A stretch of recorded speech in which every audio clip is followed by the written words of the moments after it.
Hi everyone, this is Kiranmay from H&S department. Today in this session, we are going to discuss about Heisenberg uncertainty principle and some numericals regarding de Broglie hypothesis. Under this topic, we are going to discuss about the statement for the Heisenberg uncertainty principle, its mathematical representation, and what are the consequences of Heisenberg uncertainty principle, and some problems on de Broglie hypothesis. Now let's get into the session. Heisenberg uncertainty principle. Actually, it was proposed in the year of 1927 by the scientist called Heisenberg, uh, which is a direct consequence of dual nature of matter. In classical mechanics, as we discussed the failures of classical mechanics in the previous sessions, moving particle at any instant has fixed position and in space and definite momentum, which can be determined if the initial values are known. But in wave mechanics, particle is described in terms of wave packets. If a wave packet is small, position of particle is fixed, but the particle will spread rapidly. So suppose if you take a smaller area, in that smaller area, if an object is placed, its position will be a very known thing, but due to the less space, it will go for rapid reflections with the walls, and its speed goes on increasing. That's why in a wave packet of small size, position will be a known thing, but particle velocity will be changing rapidly. Hence, for a small packet, there will be an uncertainty in velocity, which leads to the uncertainty in momentum. And if the wave packet is large, what happens is, since the wave packet is large, its velocity will be less, but position cannot be determined easily. So there will be a large indefiniteness in the position. So for a larger wave packet, velocity will be a certain thing, but its position will be an indefinite thing where uncertainty will be present. So in wave mechanics, certainty in position always involves uncertainty in momentum, or certainty in momentum always involves uncertainty in position. So according to Heisenberg uncertainty principle, it states that it is impossible to measure both the position and momentum of particle simultaneously to any desired degree of accuracy, which states that, like, if for any desired degree of accuracy, we cannot measure both position and momentum uh, at the same time. Either momentum can be measured at a point, or a position of the particle can be given, but both of them cannot be measured simultaneously. This is the statement for Heisenberg uncertainty principle. Mathematically, we can represent it as delta P into delta X is nearly equal to H, where H is called Planck's constant, where delta P and delta X are the uncertainties in momentum and position. Similarly, we can write in terms of energy and time and angular momentum and angular frequency. That is delta A into delta T nearly equal to H, or delta J into delta theta nearly equal to H. The, delta E into delta T is nothing but uncertainty in energy will provide you certainty in time, or uncertainty in time will provide you certainty in energy. So in particular, we can write as nearly equal. We in replace nearly equal to with a new term called h by 4 pi. So delta p into delta x, that is a product of uncertainty, is always greater than or equal to h by 4 pi. That is in case of momentum, position, or energy and time. So this is a mathematical representation of Heisenberg uncertainty principle. So coming to the consequences of Heisenberg uncertainty principle, there are mainly three consequences. One is proof for the non-existence of electrons in nucleus. Why electrons are not present in nucleus? That proof is given by Heisenberg uncertainty principle. Second one, existence of protons in nucleus. How the protons are present inside the nucleus, why they are not outside the nucleus. That is also given by the Heisenberg uncertainty principle. And also uncertainty in the frequency of light emitted by an atom. This is the third consequence of Heisenberg uncertainty principle. So out of these three consequences, let us see how Heisenberg uncertainty principle can prove the non-existence of electrons in nucleus. For that, let us consider a nucleus of certain atom always it is in the order of Fermi. That means 10 power minus 15 meters. One Fermi is equal to 10 power minus 15 meters.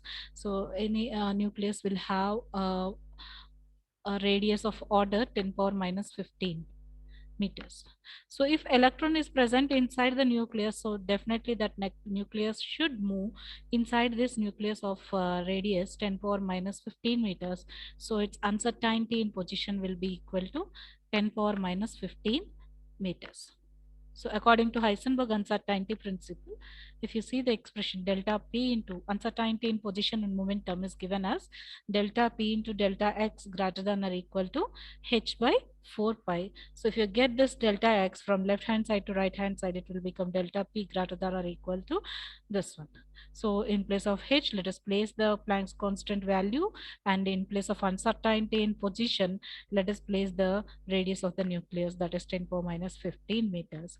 Substituting them and going for the mathematical calculations, you'll get a value regarding the uncertainty in momentum as 0.522 into 10 power minus 19 kg meter per second. Keeping this momentum as a value, let us calculate the energy emitted by the particle when it comes out of nucleus. From relativistic theory, we had a relation E square is equal to P square C square plus M naught C square. P is the momentum, C is the velocity of light, M naught is rest mass of electron.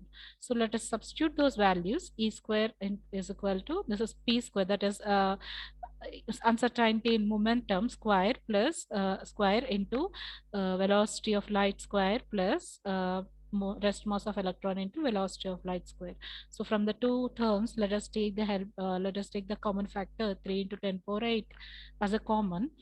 So yeah, left with these terms and doing the mathematical calculations, you'll reach at 100 mega electron volts, which is the energy of the particle, that is energy of electron if it is emitted out of the nucleus. But while in beta decay radiated reactions, the emitted electrons will have an energy of 5 mega electron volts, which is incomparable with the value which is released due to which is we had derived here, that is 100 mega electron volts. Hence, it proves that electrons do not exist in nucleus. In the same way, let us prove the existence of existence of protons in the nucleus. For that, again, just calculate the uncertainty in momentum using uncertainty in position as 10 power minus 15 meters. So again, you'll reach with the same value 0.5266 into 10 power minus 19 kg meter per second. Using this same momentum value, find out the kinetic energy using the formula E is equal to P square by M naught. Okay, how would you get this? P is nothing but mv. So m square v square by 2m. Cancel, you are left with half mv square, which is the formula for kinetic energy. So another formula for kinetic energy is P square by 2m naught. So substitute the values, P as uncertainty in momentum, mass as a mass of proton. If you substitute it, you'll get a value nearly regarding 5.2 mega electron volts. So this energy is less than the energies of the particle which are emitted by the nuclei. Hence, protons and neutrons exist inside the nucleus. These are the mainly two consequences of Heisenberg uncertainty principle. Now from this, just go for the, we will just look after the numericals that are based on de Broglie hypothesis.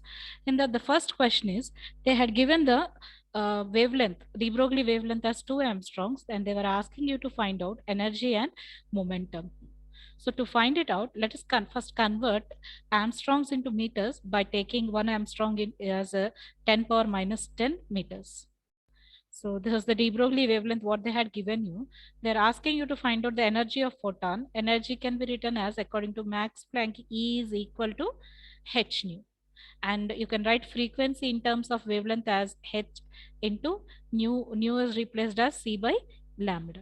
H is Planck's constant, c is velocity of light, lambda is given value. Substitute them in the formula, you'll get 9 into 10 power minus 16 joules as the energy of the X-ray photon. Similarly, to find out the momentum, just take the help of de Broglie wavelength formula, that is lambda is equal to h by p. So from this we can write p is equal to h by lambda. Again, having lambda value here and Planck's constant, substituting them together, you'll get 3.3 into 10 power minus 24 kg meter per second. Let us go for the one more example on different formula of de Broglie wavelength, where they had given you the kinetic energy as 1 mega electron volt, and they were asking you to find out the de Broglie wavelength. For that, since energy is given in mega electron volts, first just convert that mega electron volts into electron volts, as 1 mega is equal to 10 power 6 electron volts. And just convert electron volts into joules by multiplying the value with charge of electron, that is 1.6 into 10 power minus 19. So multiplying them together, you'll get reach at a value of 1.6 into 10 power minus 13 joules. This is the energy given. And they were asking you to find out de Broglie wavelength, whose formula in terms of kinetic energy is h by root 2 mv. Now substituting h value, Planck's constant 6.6 in 10 power minus 34. As we are talking about proton, mass of proton is 1.67 into 10 power minus 27 kg, and energy they had given it as 1.6 into 10 power minus 13 joules.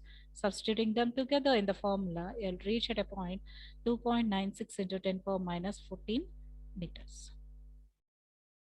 Let us go for the one more example on de Broglie wavelength, where they had given the particle as electron, and it is rose to a potential, which means it is accelerated to a potential of 1600 volts. So as they had given the particle as electron and the potential is mentioned, let us directly take the formula for de Broglie wavelength in terms of potential for an electron, as lambda is equal to 12.26 by root V Armstrongs. Yes, they had given V as 1600. Substitute the value, you'll get wavelength as 0.3065 Armstrongs. So one more problem, where calculate the velocity and kinetic energy of an electron having some wavelength 0.21 nanometers. Here in this question, they had given you the de Broglie wavelength, and they were asking you to find out the velocity and kinetic energy. To find out the velocity, first of all, convert this wavelength 0.21 nanometers into meters by just multiplying the value with 10 power minus 9 meters. See here, there's a small mistake in the problem, that is in place of 0.21 nanometers, we had used 2 nanometers. So replacing it, just look after the formulas. Velocity of the electron, lambda is equal to h by mv. By rearranging the terms, v is equal to h by m lambda. V is equal to 6.6, where h value, m value, and lambda value will be substituted, and we can find out velocity, which is 3453 kilometers per second. To find out kinetic energy, again, you know the formula for kinetic energy, that is half mv square.